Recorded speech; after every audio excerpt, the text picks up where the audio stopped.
Bienvenue dans cette vidéo de formation pratique. Aujourd'hui, nous allons parler de la fabrication de l'engrais foliaire. Et pour cela, nous avons donc besoin des feuilles de fleurs jalousie, appelées communément Citronella diversifolia. Ainsi donc, pour fabriquer notre engrais foliaire, si dans notre localité nous avons le Citronella diversifolia, nous pouvons l'utiliser. Mais toutefois, il existe des alternatives pour certaines zones où nous n'avons pas de Citronella diversifolia. Parmi ceux-là, nous pouvons utiliser ici le Desmodium que vous voyez ici en image. Elle peut aussi être utilisée à la place du Citronella diversifolia. Ou si nous n'avons pas le Desmodium, nous pouvons utiliser le Gliricidia sepum. Ce Gliricidia sepum peut jouer le même rôle que le Citronella diversifolia. Sans toutefois tarder, nous allons passer donc au processus de fabrication du Citronella diversifolia. Pour fabriquer notre engrais foliaire, la première chose que nous avons besoin, c'est de couper les feuilles de Citronella diversifolia que vous voyez ici en image. Et pour cela, nous pouvons prendre un récipient.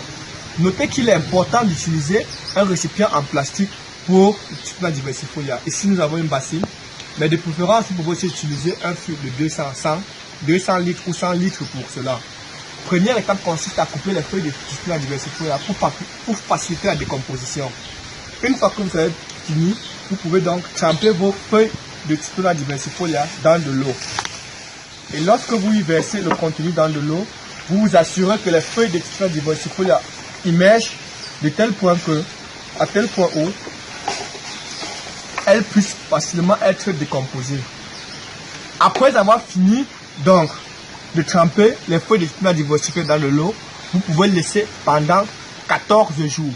Et pendant 14 jours, vous pouvez obtenir le produit final. Après avoir trempé les feuilles de Citronella diversifolia, laissées dans de l'eau pendant 14 jours, nous obtenons donc ce produit final. Ici donc, nous avons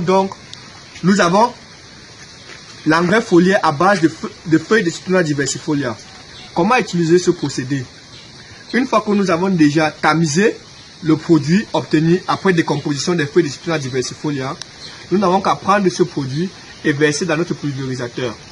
Toutefois, nous ne sommes pas obligés ou bien nous ne devrons pas diluer ceci avec de l'eau parce qu'elle est déjà prête à être utilisée. Mais certaines recommandations qu'il faudra donner par rapport à l'engrais foliaire. La première des choses à savoir, c'est que l'engrais foliaire apporte de l'azote uniquement à la plante.